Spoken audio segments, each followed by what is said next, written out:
లేదు. ఇప్పుడు మీ అందరిలో ఎవరికి అవగాహన లేదు విద్య మీద. అసలు 10th పాస్ అయినాక మేము ఎటు వాళ్ళం కాలేజ్ చేయడం కూడా తెలియని పరిస్థితులు ఆనాడు ఉంటాయి. మరి ఇంటర్మీడియట్ చేసినాక మళ్ళీ ఏం చేయాలో ఏర్పాటు చేయాలో రైల్వే రిక్రూట్మెంట్ ఉంది, టీచర్ రిక్రూట్మెంట్ ఉంది.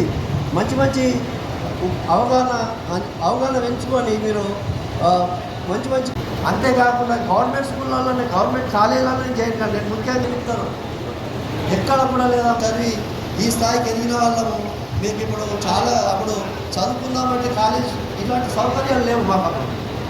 ఇప్పుడు మీకు అన్ని ఎక్కడ కూడా పైసా పెట్టకుండా గవర్నమెంట్ కళాశాలలోనే చదివి మీ తల్లిదండ్రులకు మరియు My name is Sai Vaishnav, studying in 4th standard in UBS school.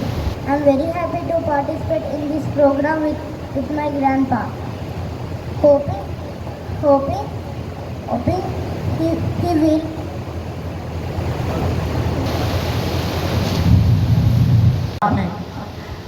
ఉద్దేశించి పని ఒత్తిడిలో ఎన్ని ఉన్నప్పటికీ ఆదివాసుల అంటే మమకారం, ఆదివాసుల అభ్యున్నతిని కోరుకునే ఒక వ్యక్తిగా ఈరోజు ప్రభుత్వ పరంగా అన్ని సంక్షేమ పథకాలు మనకు అందాలంటే ఎవరైతే ఆత్మ బంధువులాగా ఆత్మీయులాగా ఆదుకుంటున్నారో అటువంటి మంచి మనసున్న మా అడిషనల్ కలెక్టర్ గారు శ్రీ వినోద్ కుమార్ గారు మేము రావాలని ఆహ్వానించాలనే ఇంకా తీవ్రమైన ఎండలో కూడా రావడానికి మేము నిజంగా మేము అదృష్టవంతులను చెప్పుకుంటున్నాం. ఎప్పుడు కూడా మేము ఇన్ని సంవత్సరాలుగా ఎన్నో కార్యక్రమాలు నిర్వహిస్తూ వచ్చాం. అప్పుడప్పుడు ప్రభుత్వ అధికారులను మిమ్మల్ని పిలవగానే మాకు ఎన్నో సమయాలు ఉంటాయి, మేము రాలేకపోతాము, కొన్ని ప్రైవేటు కమ్యూనిటీ ప్రోగ్రామ్ కాబట్టి మేము వస్తే ప్రోటోకాల్ ఏమైనా ఇబ్బందులు ఉంటాయని చెప్పేసి అనుకున్న సందర్భంలో ఈరోజు ఒకసారి వచ్చి మేము పిలవగానే మా మీద ప్రేమతో వచ్చిన మీ అందరూ మీకు సార్ మేము ఎల్లప్పుడూ రుణపడి ఉంటాం. మీకు సమావేశంగా ఒక జిల్లా అధ్యక్షులుగా నేను పాత్రలను చేస్తా ఉన్నాను. ఎందుకంటే ఈ రోజులో ఆదివాసీ నాయకుడు సమాజం అనేది అట్టడున్న ఆర్థిక పరిస్థితులు అట్టడున్న కొట్టుమిట్టాడుతున్నాం.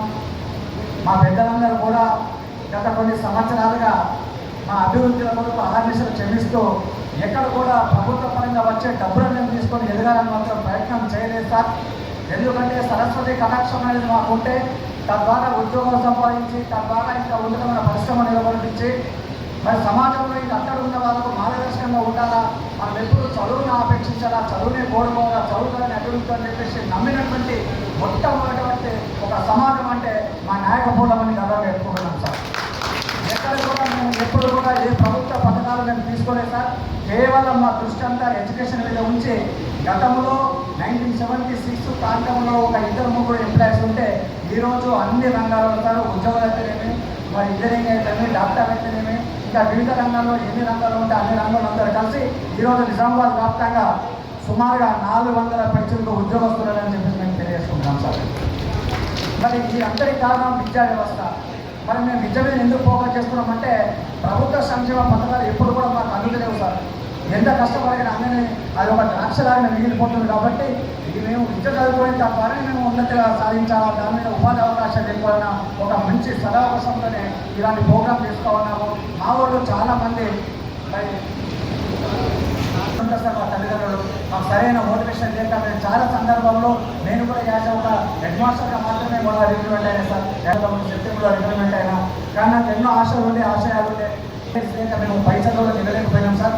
కానీ మా ద్వారా మా పిల్లలందరూ కూడా పై చదువులకు వెళ్ళి పై ఉద్యోగం సంపాదించాలని ఒక ఆశయంతో మేము కార్యక్రమాలను చేపడుతున్నాం సార్. మోటివేషన్ కార్యక్రమం దాని రకంగా ఇక్కడికి వచ్చినటువంటి వాళ్ళందరూ విద్యావేత్తలతో వాళ్ళ గైడెన్స్ ఇస్తే బాగుంటుందని ఒక ఉద్దేశంతో వాళ్ళకు ఒక మోటివేషన్ చేయాలని ఒక మంచి ఉద్దేశంతో ఈ కార్యక్రమాన్ని మేము చేస్తున్నాం సార్. అందుకని మీలాంటి వారి పెద్దలు వస్తే మా సమాజంలో ఏ విధంగా చర్యలు తీసుకుందో దానికి తోడుగా ప్రభుత్వ అధికారులుగా మీ అండదండలుగా మాకుంటే మేము సమాజంలో కొంత పురోగతి సాధిస్తామన్న ఒక మంచి ఆశయంతోనే మిమ్మల్ని మనస్ఫూర్తిగా ఆహ్వానించడం జరుగుతుంది సార్. మరి ముఖ్యంగా జిల్లా ఉన్నతాధిగా విత్ యువర్ పర్మిషన్ సార్ ఒక 2 సమస్యలు మీ ముందు మేము చెప్పదలుచుకుంటాం సార్ విత్ యువర్ పర్మిషన్.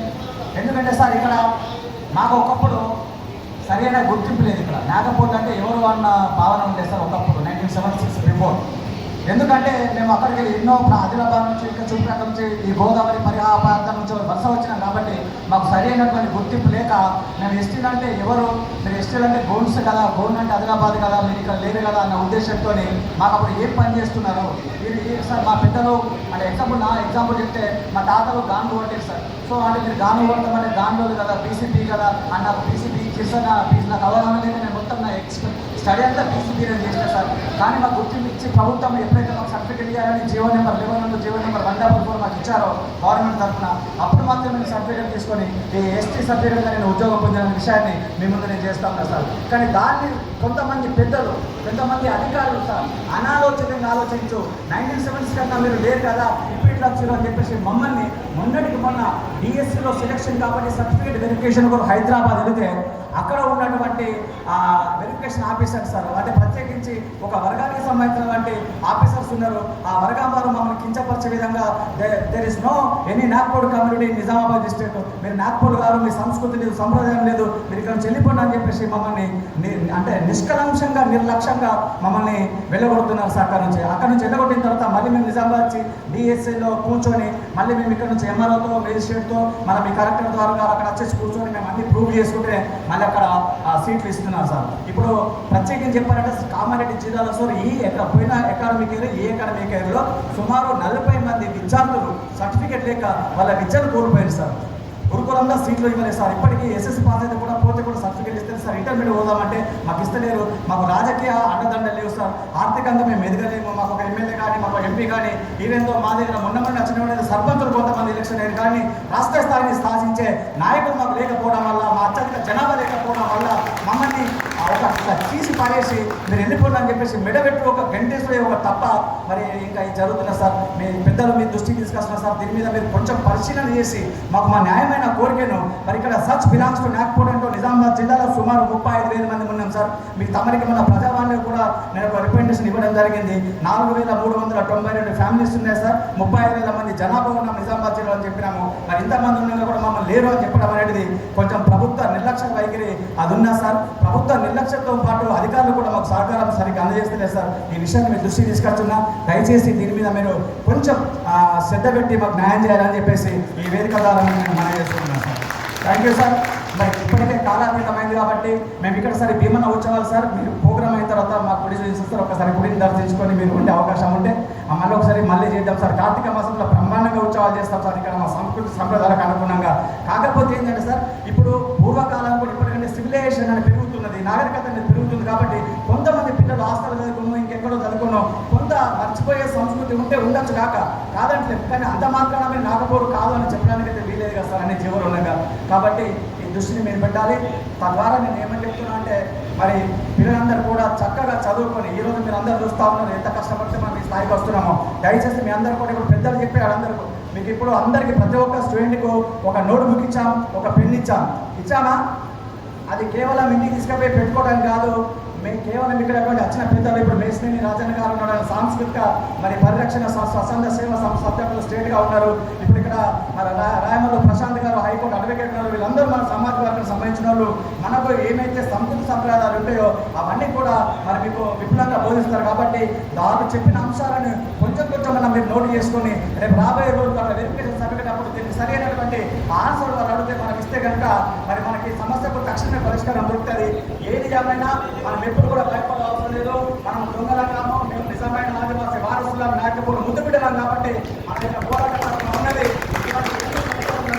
మనం తప్పకుండా ఎదుర్కోవడానికి మేము అందరి సహకారం ద్వారా మీ అందరి సహకారం ద్వారా మేము ప్రయత్నం చేస్తూనే ఉంటామని చెప్పేసి కోరుతూ ఈ మంచి సదవకాశాన్ని నాకు ఇస్తున్నటువంటి మిత్రులందరికీ మరొకసారి సవినయంగా మనం చేసుకుంటూ నేను ముగిస్తున్నాను. జై భీమన్న, జై భీమన్న, జై ఆదివాసీ నాయకుల ఐక్యత, ఆదివాసీ నాయకుల ఐక్యత. Thank you. పెద్దలు additional collector Shri Dilip Kumar sir గారికి, అదేవిధంగా ఉద్యోగుల సంఘ అధ్యక్షులు రాజేశ్వర్ గారికి, ఆదివాసీ నాయకుడు జనరల్ సంఘ అధ్యక్షులు రామచంద్ర గారికి, మన ఆదివాసీ నాయకుడు నిజామాబాద్ ఆదిపురుషులు బండారి భోజన సార్ గారికి, అదేవిధంగా రాష్ట్ర నాయకత్వం నుంచి వచ్చినటువంటి పెద్దలందరికీ పేరు పేరున నమస్కారాలు. పేరున్న అందరికీ నమస్కారాలు. ఇక అందరికీ నమస్కారం. విద్యార్థులకు నా యొక్క ఆశీస్సులు, పత్రికా మిత్రులకు వారికి నమస్సమాంజలి. ఇక ఈరోజు కేవలం ఒక విద్యార్థుల భవిష్యత్తు గురించి మాత్రమే మనం డిస్కస్ చేసుకుందాం. రాష్ట్ర నాయకత్వం కూడా మన సంస్కృతి సాంప్రదాయాల గురించి వారు సవివరంగా వివరిస్తారు కాబట్టి, మీ అందరికీ కూడా నోట్బుక్స్ ఇచ్చినారు కాబట్టి అది మన ఫ్యూచర్లో ప్రతి అడుగడుగున ఆ అంశాలు మనకు చాలా దోహదపడతాయి. అవందరూ కూడా శ్రద్ధగా అందరూ నోట్ చేసుకోవాలని చెప్పేసి ఆశిస్తూ ఉన్నాను. ఇప్పుడు ఈరోజు మనకు వచ్చినటువంటి additional collector sir Dilip Kumar sir, తాను సివిల్ సర్వీసెస్ 4 సార్లు అటెండ్ చేసినాడు. అదేవిధంగా ఉన్నత స్థాయి ఉద్యోగాన్ని అధిరోహించి మన జిల్లాకు వచ్చినప్పుడు సార్ని రిక్వెస్ట్ చేస్తే మా విద్యార్థులందరూ ఎంతో ఆశగా ఎదురు చూస్తున్నారు. సార్ తమరి యొక్క గైడెన్స్ కావాలంటే తప్పకుండా వస్తానని చెప్పేసి మనకు అవకాశం ఇచ్చినందుకు మనందరి తరఫున మరొకసారి సార్కు కృతజ్ఞత తెలుపుతా ఉన్నాను. మేము చదువుకునే దశలో అంటే 8th class 9th class 10th class ఉన్నప్పుడు మన భోజన సార్ కానీ, శంకర్ సార్ కానీ, రాజేశ్వర్ సార్ కానీ వీళ్ళంతా కూడా మాకు దిశానిర్దేశం చేసేవాళ్ళు. అప్పుడు కూడా వారు ఎప్పుడు కూడా మనకు అందరిలాగా భూములు జాగాలు లేవు కాబట్టి మన పిల్లల్ని శ్రద్ధగా చదివిద్దాం, వాళ్ళు చదువుకుంటే వారు ఒక వృక్షంలాగా ఎదిగి ఇంకా 10 మందికి దారి చూపుతారని చెప్పేసి సార్ అదే చెప్పేవారు. ఆ సార్ మాటను ఎప్పుడు కూడా మనం కాదనకుండా తూచ తప్పకుండా పాటించి చాలామంది గతంలో వాళ్ళు ఉన్నప్పుడు ఇంతకుముందు రామచంద్ర సార్ చెప్పినప్పుడు ఒక 5-6 ఉద్యోగస్తులు ఉంటే నేడు ఇప్పుడు 500-600 మందికి వచ్చినాం. ఇంకా 500 మంది కాదు, మన పిల్లలందరినీ కూడా ప్రభుత్వం కల్పిస్తున్నటువంటి అవకాశాలను వినియోగించుకొని, అంటే ప్రభుత్వ పాఠశాలలు, హాస్టల్స్, రెసిడెన్షియల్ స్కూల్స్, ముఖ్యంగా కోచింగ్ సెంటర్స్ రాష్ట్ర స్థాయిలో కావచ్చు, జిల్లా స్థాయిలో కావచ్చు, ప్రతి జిల్లాలో అన్ని కోచింగ్ సెంటర్స్ ఉంటాయి. అన్ని స్థాయిలో బ్యాంక్ ఎంప్లాయ్మెంట్ కొరకు కావచ్చు, లేదా గ్రూప్ 1 సర్వీసెస్ గురించి కావచ్చు, గ్రూప్ 2 సర్వీసెస్ గురించి కావచ్చు, గ్రూప్ 4 సర్వీసెస్ గురించి కావచ్చు, అవన్నీ కూడా కోచింగ్ సెంటర్స్ ఉంటాయి. మనం ఎంట్రన్స్ రాసి మన పిల్లల్ని చదివించి, ముఖ్యంగా తల్లిదండ్రులు కూడా పిల్లల్ని తీసుకుని వచ్చారు కాబట్టి మీకు అందరికీ ఒకటే రిక్వెస్ట్ చేస్తూ ఉన్నాను, మన పిల్లల్ని ఎనీ టైం చదువు కోసం మనం ప్రోత్సహించాలి. వాళ్ళ పిల్లలు సెల్ ఫోన్ పట్టుకుంటే అరే సెల్ ఫోన్తో ఆడుతున్నామని కాకుండా ఆ సెల్ ఫోన్ ద్వారా ఏది మంచిగా చేస్తే బాగుంటుందో దాంట్లో కొత్త అంశాలు తెలుసుకొని దాంట్లో సెర్చ్ చేసి ఆ అంశాలని తెలుసుకొని బాగుపడాలని చెప్పి మనము వాళ్ళకు నిర్దేశించాలి. అదేవిధంగా మనకు డబ్బులు లేకపోయినా విదేశాల్లో చదువుకోవడం కోసం కూడా మన ప్రభుత్వం సహకరిస్తూ ఉంటుంది. దాన్నే అంబేద్కర్ ఓవర్సీస్ స్కీమ్ ద్వారా ఎవరైతే బిలో పోవర్టీ లైన్ అంటే గ్రామీణ స్థాయిలో 1.5 లక్షల ఇన్కమ్ ఉన్న వాళ్ళు, అదే పట్టణ స్థాయిలో 2 లక్షల ఇన్కమ్ ఉన్న వాళ్ళకు వారికి కూడా ఒక్కొక్కరికి ఒక స్టూడెంట్కు 20 లక్షలు మంజూరు చేసి అమెరికాలోనో, యూరోప్లోనో, ఆస్ట్రేలియానో ఎక్కడైనా చదువుకోవడానికి వారికి అవకాశం ఉంది. కాబట్టి ఆ అవకాశాన్ని వినియోగించుకొని మన పిల్లలందరూ కూడా మంచి ఉద్యోగాలకు రావాలి. రెండవది ఏంటంటే మనము డిగ్రీ చేస్తున్నప్పుడే, లేదా బీటెక్ చేస్తున్నప్పుడే, లేదా మెడిసిన్ చేస్తున్నప్పుడే మనం ఫ్యూచర్లో ఏవైతే కావాలనుకుంటున్నామో, మనము ఒక సివిల్ సర్వెంట్ కావాలనుకుంటే అప్పుడే మనం మంచిగా మనకు చక్కని ప్రణాళిక తయారు చేసుకొని దానికి అనుగుణంగా మన సెల్ ఫోన్లో ఏ బుక్స్ అవసరం ఉన్నాయో వాటిని మనం సెర్చ్ చేసుకొని మనం ఒక ప్రణాళికాబద్ధంగా ఎదిగితే సార్లాగా కావడానికి మనందరికీ అవకాశం ఉంటుంది. ఇకపోతే ఇప్పుడు ప్రపంచంలో ప్రతి దేశం కూడా మన భారతదేశం వైపు చూస్తూ ఉంది. ఎందుకంటే ఇక్కడ అధిక జనాభాతో పాటు యువత ఉంది. యువతలో టెక్నికల్ నాలెడ్జ్ ఉంది. వాళ్ళకు ఆ నాలెడ్జ్ని వినియోగించుకోవడానికి ప్రపంచమంతా ఎదురు చూస్తూ ఉంది. కాబట్టి ఇక్కడ మన పిల్లలు కూడా ఇంటర్మీడియట్ డిస్కంటిన్యూ అయినా, డిగ్రీ డిస్కంటిన్యూ అయినా, లేదా బీటెక్ చేస్తున్నప్పటికీ కూడా ఇక్కడ ప్రభుత్వం తరఫున, ఆసక్తి తరఫున కావచ్చు, నాక్ తరఫున కావచ్చు, వాళ్ళు నిర్వహిస్తున్నటువంటి ఈ టెక్నికల్ కోర్సు సర్టిఫికేట్స్ తీసుకొని వాటికి మనం విదేశాల్లో చేసుకుంటే బ్లూ కలర్ జాబ్స్ ఉంటాయి. అంటే ఒకటి white colour jobs, blue colour jobs and labour jobs, ఈ 3 రకాలుగా ఉంటాయి. కాబట్టి ఏ దేశమైనా, ఏ దేశ పౌరుల వల్ల కానీ వాళ్ళు వైట్ కలర్ జాబ్స్ వాళ్ళ దేశస్తులు వాళ్ళకి ఇవ్వడం కోసం ఇష్టపడతారు. బ్లూ కలర్ జాబ్స్ మాత్రం ప్రపంచవ్యాప్తంగా ఓపెన్ చేస్తారు. కాబట్టి ఆ ఉద్యోగాల్ని మనం వినియోగించుకొని మన పిల్లలందరూ కూడా విదేశాల్లో చదువుకొని మంచి స్థాయికి ఎదగాలని చెప్పేసి ఆశిస్తూ ఈ అవకాశం ఇచ్చిన ప్రతి ఒక్కరికి పేరు పేరున ధన్యవాదాలు తెలియజేసుకుంటూ సెలవు తీసుకుంటాను. Thank you. నిజామాబాద్ జిల్లా ఆదివాస్ నాయకుడి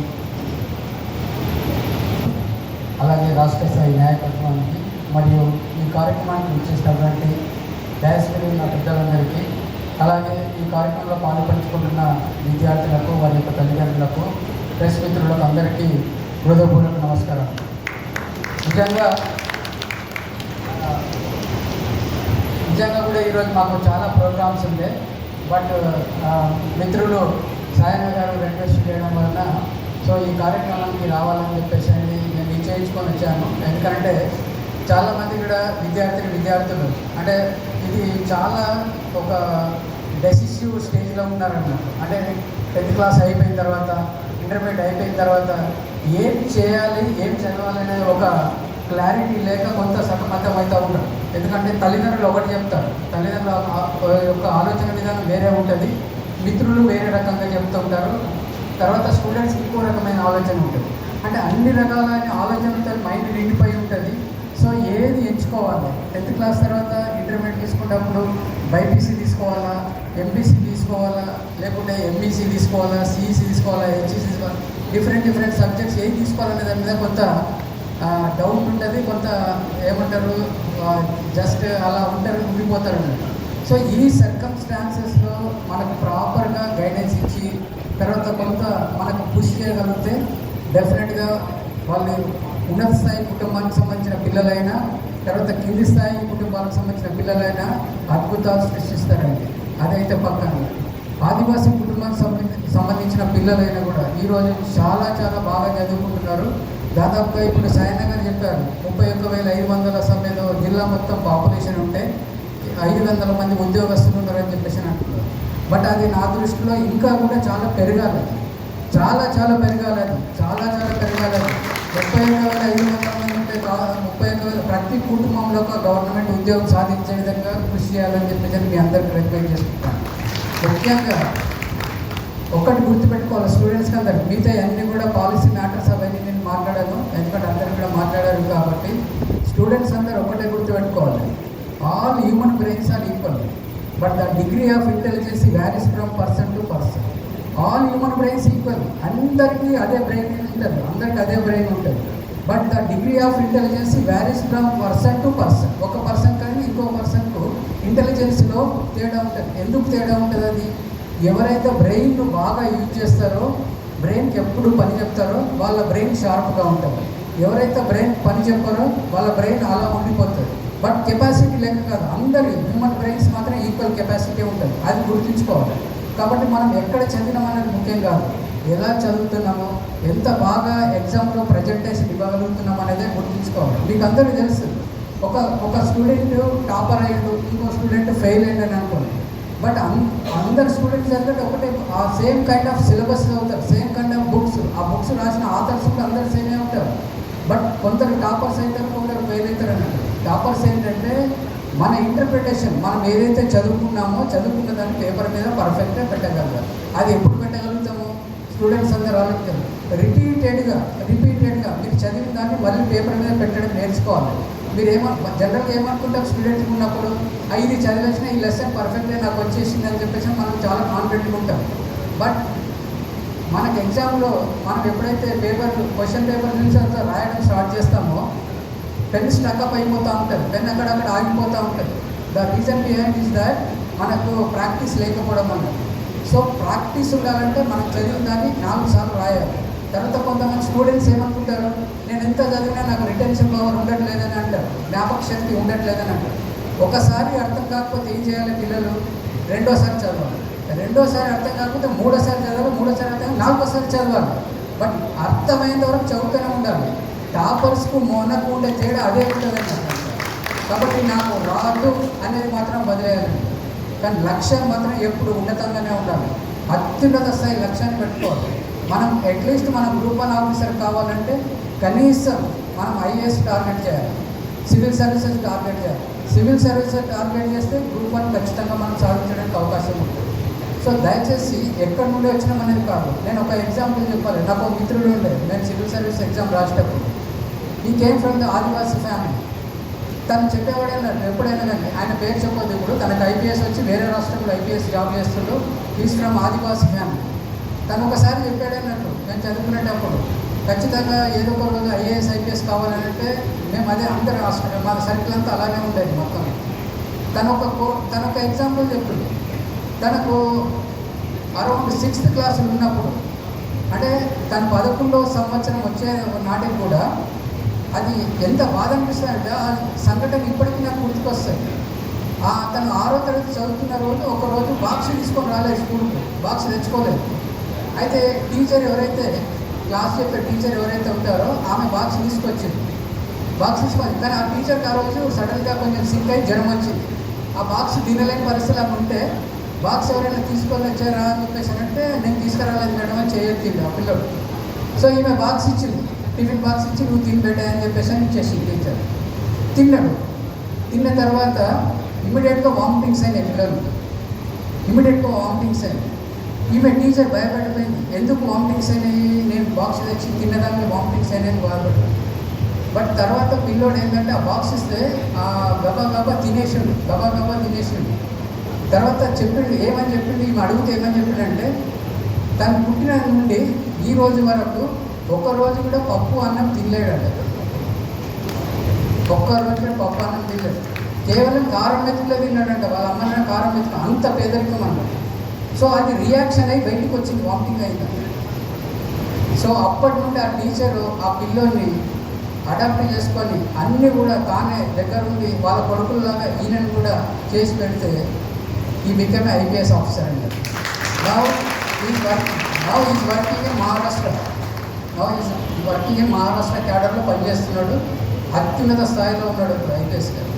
నేను తర్వాత ఇంకొక ఐఏఎస్ ఆఫీసర్ శరత్ సార్ ఉండే, డాక్టర్ శరత్ అనేసి కామారెడ్డి కలెక్టర్ చేసి గుర్తుపడతాను.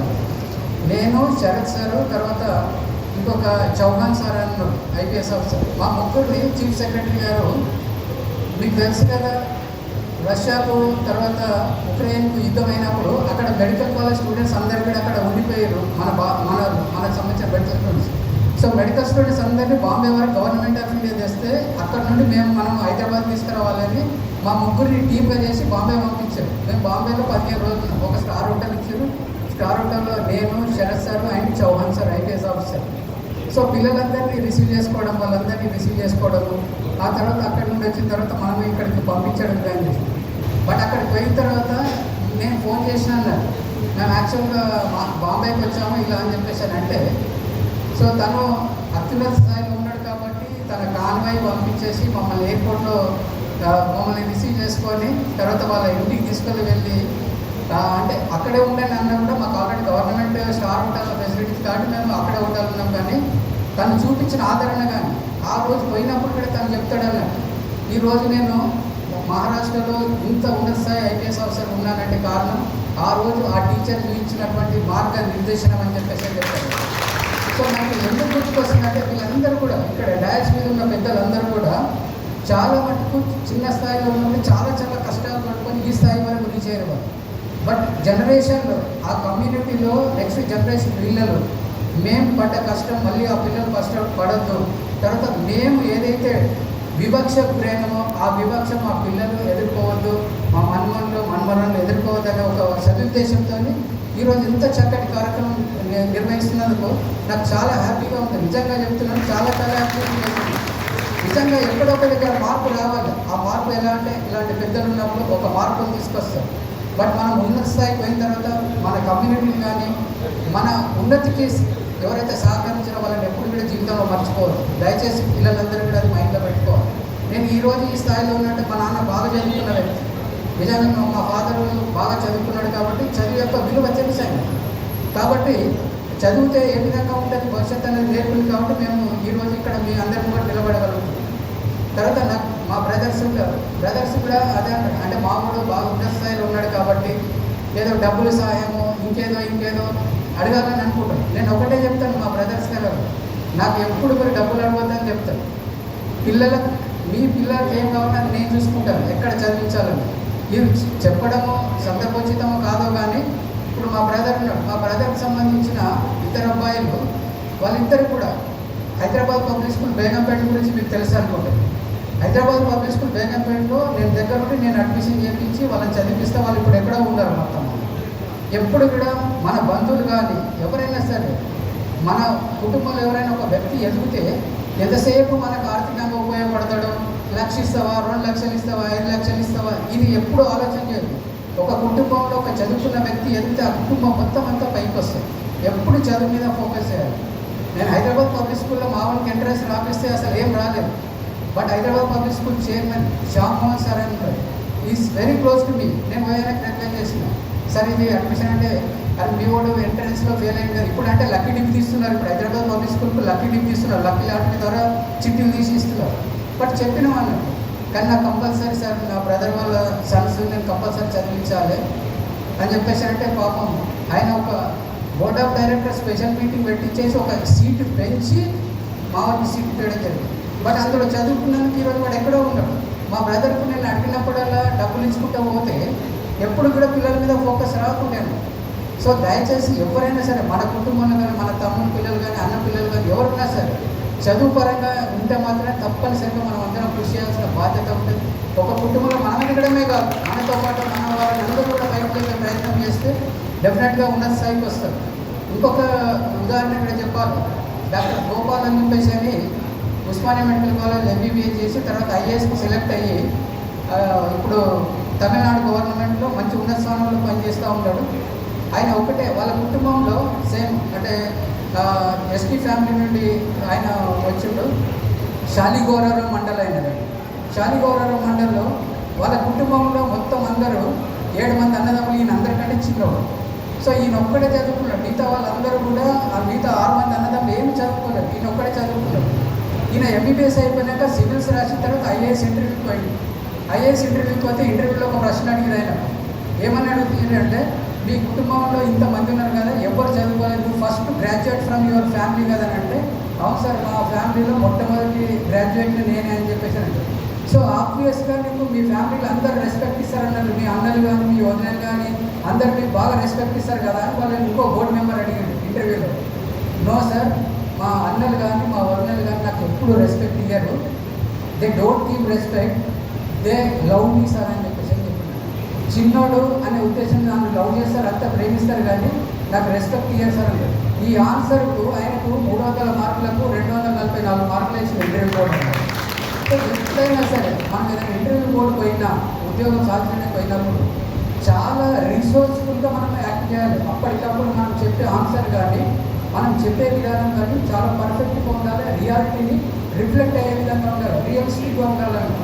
అంతేగాని ఏది అడిగితే ఏది నోటికి వస్తుంది మాట్లాడగానే ఇంటర్వ్యూలలో కానీ ఇవన్నీ ఏం చెప్పాలంటే రేపు మీలో చాలామంది కూడా ఐఏఎస్లు ఐపీఎస్లు గ్రూప్ 1 ఆఫీసర్లు గ్రూప్ 2 ఆఫీసర్లు మీరు అందరు కావాలి, మీరు ఖచ్చితంగా ఇంటర్వ్యూలోకి వెళ్ళాలి, వెళ్ళి ఇటువంటి ప్రశ్నలను ఎట్లా ఫేస్ చేయాలనేది మీరు ఉండాలనే ఉద్దేశంతో చెప్తున్నాను. దయచేసి నేను కూడా రీసెంట్గా ఐఏఎస్ ఇంటర్వ్యూకి వెళ్ళాను. ఐఏఎస్ ఇంటర్వ్యూకి వెళ్ళినప్పుడు అడిగారు అన్నట్టు, ఐఏఎస్ ఇంటర్వ్యూలు అడిగారు, బోర్డు చైర్మన్ అడిగాడు నాకు ఇట్లా చూసుకుంటే అచ్చా దిలీప్ కుమార్ అని. I never expected that question actual. Dilip Kumar అనగానే so Bollywood actor Dilip Kumar, do you know Bollywood actor Dilip Kumar అని. దిలీప్ కుమార్ యాక్టర్ అని పేరు ఉంది కానీ ఆయన సినిమాలు తీసినవి ఏమేమి ఉన్నాయో చెప్పాలని అడిగాడు ఆయన. What are the famous films అని చెప్పేసి అని అడిగాడు. అంటే నేను ఓపెన్గా చెప్పిన I didn't watch Hindi movies అని క్లియర్గా చెప్పినాను, నేను వాచ్ చేయను అని చెప్పేసి. So next then what is your hobbies అని అడిగారు. అంటే ఐ రీడ్ మోర్ బుక్స్ అని అంటే ఇంగ్లీష్ ఆర్ తెలుగు అన్నట్టు. ఇంగ్లీష్ బుక్స్ అని ఏ బుక్స్ అయినా రీసెంట్గా అడిగారు, ఇమీడియట్గా అడుగుతారు వాళ్ళు. సో నేను చెప్పాను I to had and return by the Verghese Kurien అని చెప్పి. Who is Verghese Kurien, what is competition అని అడిగారు. So is the milk man of India, he led the white revolution in India అని చెప్పి. అంటే మిల్క్ ప్రోడక్ట్ సంబంధించి ఆయన ఒక రెవల్యూషన్ క్రియేట్ చేసింది. అంటే మనకు ఏది అడుగుతారో మనకు సంబంధించిందంటే మనకు పూర్తి క్లారిటీ ఉంటుంది. మనం ఏ కోర్స్ని అయితే మనం ఎన్నుకుంటున్నామో ఆ కోర్స్ పైన మనకు ఒక ఎఫెక్షన్ అనేది ఉండాలి. మనం చదివేటప్పుడు బలవంతంగా డాడీ తిడతాడనో మమ్మీ తిడతాదనో కొడతాదనో అని చెప్పేసి ఇట్లా చేస్తుంది. ఎప్పుడు కూడా మమ్మీ తిడతాదనో డాడీ తిడతాడనే కాదు, ఆ సబ్జెక్టు మీద ఒక ఎఫెక్షన్ ఉంటుంది, ఒక ప్రేమ ఉంటుంది. అది చదువుకుంటే ఒక ప్యాషన్ ఉండాలి, మనకు ఒక ప్యాషన్ ఉండాలి. ఎంపీసీ ఉన్నాడు అనుకోవాలి, మీరు అనుకోవాలి మ్యాథమెటిక్స్ అయితే క్లీన్ అనుకోవాలి, మ్యాథమెటిక్స్ అయితే కింగ్ అనుకోవాలి, అంతే. ఏదైనా ఎక్కువ ఎగ్జామ్ రాయకపోతే కొన్ని వందల మంది ఎంట్రన్స్ ఎగ్జామ్ సెంటర్లో కనిపిస్తారు, మనం వాళ్ళని చూడడానికి చాలామంది భయపడిపోతారు. ఒక ఇన్ని వేల మంది రాస్తారు, ఇందులో నుంచి మనకు వస్తుంది అని మనకు అనిపిస్తుంది. ఎన్ని వేల మందిలో రాసినా మనకు కావాల్సింది ఒకటే సీట్, అది గుర్తుపెట్టుకోవాలి. మనకు కావాల్సింది ఒకే ఒక సీట్. కాబట్టి ఆ ఒక్క సీట్ నాకు వస్తుంది అనుకోని రాయాలి, అంతే. మనం ఎగ్జామ్ రాసేటప్పుడు కూడా ఒకటే అనుకోవాలి, నాకు ఇంటెలిజెంట్ ఎవరు లేడు ఈ రాసే ఎగ్జామ్లో, నా ఇంత ఇంటెలిజెంట్ ఎవరు లేడు అనుకుంటారు. లేకుంటే పెళ్లి తీసుకోవాలని నాకు ఏం రాదు, మీరు పెళ్లి తీసుకొని స్టార్ట్ అయినా డాడీ ఏం తిడతాడో మమ్మీ ఏం తిడతాడో ఈ ఎగ్జామ్లో ఫెయిల్ అవుతా అని చెప్పేసి అంటే మనకు వచ్చినవి కూడా మర్చిపోతూ ఉంటాం. అండ్ మోరోవర్ ఇప్పుడు వచ్చిన ఎగ్జామ్స్ అన్నింటిలో కూడా మల్టిపుల్ చాయిస్ క్వశ్చన్స్ ఎక్కువ అడుగుతూ ఉంటాయి. మల్టిపుల్ చాయిస్ క్వశ్చన్స్ అటెంప్ట్ చేసినప్పుడు ఒకటే ప్రిన్సిపల్ మీరు ఫాలో కావాలి స్టూడెంట్స్ అందరూ. మీరు మల్టిపుల్ ఫస్ట్ ఏదైతే క్వశ్చన్ చదువుతారో కింద ఏబిసిడి 4 ఆప్షన్స్ ఉంటాయి. బట్ క్వశ్చన్ చదవగానే కింద ఏబిసిడి ఆప్షన్ చూడొద్దు, ఎప్పుడు కూడా చూడకుండా ఏం చేయాలి, క్వశ్చన్ చదివిన తర్వాత మైండ్లో దానికి ఆన్సర్ ఏంటనే మనం ఆలోచించాలి. ఆలోచించిన తర్వాత మన మైండ్లో ఏదైతే ఫ్లాష్ అవుతుందో దాన్ని కింద ఏబిసిడీలో చూడాలి. ఆ ఏబిసిడి 4 ఏదైతే మనకు ఫ్లాష్ అయిందో అది 100% కరెక్ట్ ఉంటుంది ఆన్సర్ అంటే. కాబట్టి క్వశ్చన్ చదవగానే మైండ్లో ఫ్లాష్ చేయాలి, ఆన్సర్లో ఫ్లాష్ చేయడానికి కింద. చాలామంది స్టూడెంట్స్ ఏం చేస్తారు, క్వశ్చన్ చదవడానికి కింద ఏబిసిడీ చదువుతూ ఉంటారు అన్నాడు. ఏబిసిడీ చెప్తే ఆ ఏబిసిడీ ఆప్షన్ ఇచ్చే ఎగ్జామినర్ ఎట్లా ఇస్తాడు, అన్నీ కూడా దగ్గరే రిలేటెడ్ ఆప్షన్స్ ఇస్తాడు. అప్పుడు అనవసరంగా మీకు కన్ఫ్యూజన్ ఇస్తుంది. కాబట్టి ఆ కన్ఫ్యూజన్ ఉండొద్దు అని అంటే క్వశ్చన్ చదవండి, మైండ్లో ఏమైతుందో ఆన్సర్ అని ఒకసారి థింక్ చేసిన తర్వాత మన మైండ్లో ఏదైతే ఫ్లాష్ అవుతుందో ఆన్సర్ అది ఏబిసిడీలో ఉందా లేదని చూడాలి. ఎందుకంటే ఫస్ట్ అదే టిక్కొటేషన్ దట్స్ ఇట్. సో చాలా చెప్పాలని ఉంది, బట్ ఇంకా వేరే 4 o'clock వీడియో కాన్ఫరెన్స్ ఉంది కాబట్టి వెళ్ళాలి. సో దయచేసి మీరు వచ్చిన చిన్నారులు ఎవరైతే ఉన్నారో I'm ready to give guidance in any point of time. ఎప్పుడైనా సరే ఏదైనా ఉంటే కూడా గైడెన్స్ కోసం కానీ ఏదైనా ఉంటే కూడా దయచేసి అప్రోచ్ కావచ్చు. మిత్రులు సాయినగర్ గారు కాబట్టి ఈ very close to me. So దయచేసి సాయినగర్ తీసుకొచ్చిన, నా దృష్టికి తీసుకొచ్చిన తర్వాత మిగతా ఉద్యోగ సంఘాల వాళ్ళు లేవనెత్తిన అంశాలు ఏదైతే ఉన్నాయో వాటిని ఖచ్చితంగా పరిశీలించి జిల్లా కలెక్టర్ గారి నోట్స్ కానీ గవర్నమెంట్ దృష్టికి కానీ తీసుకెళ్ళే నా వంతు ప్రయత్నం చేస్తాను. సో దయచేసి ఉన్నత స్థాయి, ఉన్నతమైన ఆలోచన పెట్టండి. చదువు ఒక్కటే ఈ ప్రపంచాన్ని మన కాళ్ళ దగ్గర తీసుకొస్తుంది. చదువు ఒక్కటే ఈ ప్రపంచాన్ని మన కాళ్ళ దగ్గర తీసుకొస్తుంది. చదవండి, మీరు మీకు ఏది కావాలని జీవితంలో మీ దగ్గరికి వచ్చి వాడుతుంది అంతే. నేను ఇప్పుడు మా అబ్బాయి అనుకుంటాడు, నాన్న నీకు ఏం కావాలో చెప్పు, BMW కారు కావాలన్నా లేకపోతే ఇంకేం కావాలో పెద్ద, నాకు నీ BMW కారు వద్దు, ఆడి కారు వద్దు, ఏమొద్దు. నేను ఒకటే చెప్తుంటాను, హార్వర్డ్ యూనివర్సిటీ ముంగట నువ్వు పట్టా తీసుకొని నువ్వు అది పట్టా నెత్తి మీద పెట్టుకొని చూసి యూనిఫామ్లో చూస్తే that is enough for me అని చెప్పేసి చెప్తాను. సో దయచేసి చదువు మించినది ఏది లేదు. చదువు ఒకటి ఉంటే ప్రపంచంలో ఎక్కడికైనా వెళ్ళొచ్చు, మనం ఎక్కడికైనా చదువుకోవచ్చు, ఎక్కడైనా ఎస్టాబ్లిష్ అవ్వచ్చు, ఎటువంటి లైఫ్ స్టైల్ అయినా మనం లీడ్ చేయడానికి ఆస్కారం ఉంటుంది. So thank you very much for giving me this opportunity and for sharing this few words and thank you so much. I wish you all the best for students. Thank you so much. కావాలి కాబట్టి మనం ఇప్పటి నుంచే దాన్ని సన్నిధానం చేస్తామని చెప్తూ sir ఒక చిన్న రిక్వెస్ట్ ఏంటంటే ఒక 10 minutes టైం ఇవ్వండి సార్. హైయెస్ట్ ర్యాంక్లో పాస్ అయిన ఒక 9 మంది విద్యార్థులకు, తర్వాత ఒక LLB student and MBA student ఇద్దరు క్వాలిఫై ఉన్నారు, వాళ్ళకి మీ చేతుల సన్మానం చేసి మీరు సెలవు తీసుకుంటాం sir. Thank you. Rajaprasad, guide Sai Charitha. Second prize goes to Bontha Manikanta, 972 మార్కులు, 1000 మార్కులకు 900. భోజన సార్ గారు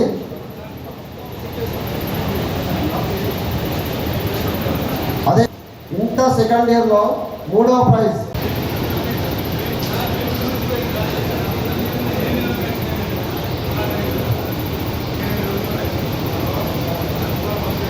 $10,000 ఇవ్వాలి గారు. 2వ ప్రైజ్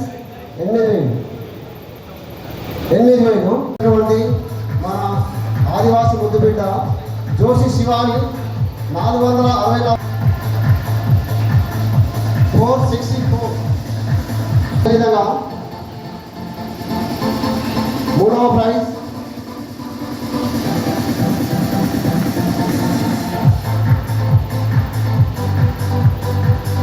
జై సృజన్ కుమార్ దుర్గా ఉంటూ ఉద్యోగ సంఘానికి మన కుమార్ గారు 445 మార్కులు సాధించడం జరిగింది.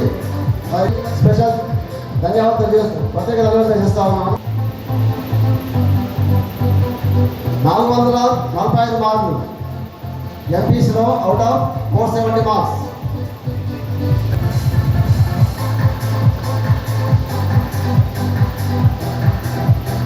ఫస్ట్ ప్రైజ్ మనీ గౌరవ అధ్యక్షుడు బండారు భోజన గారు 10,000 ఇవ్వడం జరుగుతుంది. వారికి ప్రత్యేక ధన్యవాదాలు ఇస్తా ఉన్నాను. ఒకసారి గట్టిగా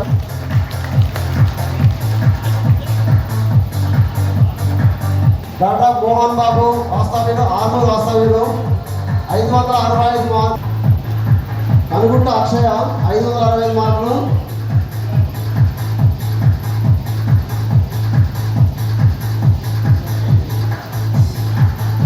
క్యాష్ ప్రైజ్ వచ్చేసి ధన్యవాదాలు సార్.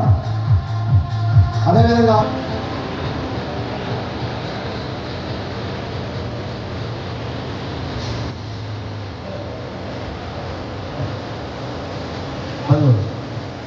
వాళ్ళు నిర్వహించడం ద్వారా సుమారుగా ఒక 8-9 సంవత్సరాల క్రితం ఐ థింక్ 2017-18 సంవత్సరంలో ఎటువంటి ప్రేరణ కార్యక్రమానికి హాజరై అప్పుడు ఆ అమ్మాయిలు 10వ తరగతి పూర్తి చేసుకొని ఇప్పుడు ప్రజెంట్ కొందరు ఫిజియోథెరపీ డాక్టర్గా, అలాగే కొందరు ఎంబీబీఎస్ డాక్టర్గా, అలాగే ఒక అమ్మాయి బీఎస్సీ ఎల్ఎల్ఎం కోర్సులో ఇప్పుడు ఉన్నారు. కాబట్టి ఒక నలుగురిని మీ ఆధ్వర్యంలో సన్మానం చేయవలసిందిగా కోరుతూ మరి సన్మాన కార్యక్రమంలో పాల్పంచుకోవాల్సిందిగా ముఖ్య అతిథుల్ని కోరుతా ఉన్నాను. అలాగే తదుపరి Meenugu Rasagna doctor of constable Nageshwar Chepur Vastav గారు. ఈ అమ్మాయి కూడా ఫిజియోథెరపీ డాక్టర్గా జరుగుతుంది. కాబట్టి మీ అందరి ఆశీర్వాదం కూడా ఉండాలి. నెక్స్ట్ సేమ్ రాజేశ్వర్ గారి అమ్మాయి చిన్న కూతురు మీనుగు రమ్య ప్రస్తుతం బీఎస్సీ ఎల్ఎల్బి పూర్తి చేసుకొని ఎల్ఎల్ఎం కోర్సులో కొన్ని మధ్యనే ప్రవేశం పొంది మరి మాస్టర్ అందులో కే దీపిక డాక్టర్ నారాయణ జాంతపేట వాస్తవ్యులు వీరమ్మాయి కూడా అమ్మాయి కొన్ని కాలంలోనే ఎంబీబీఎస్ పూర్తి చేసుకొని అలాగే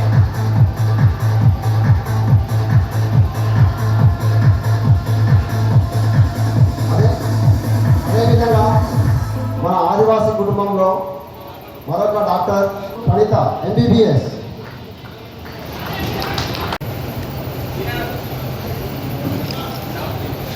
ఇంకా చదువు తీస్తాను ఇంకా చదువు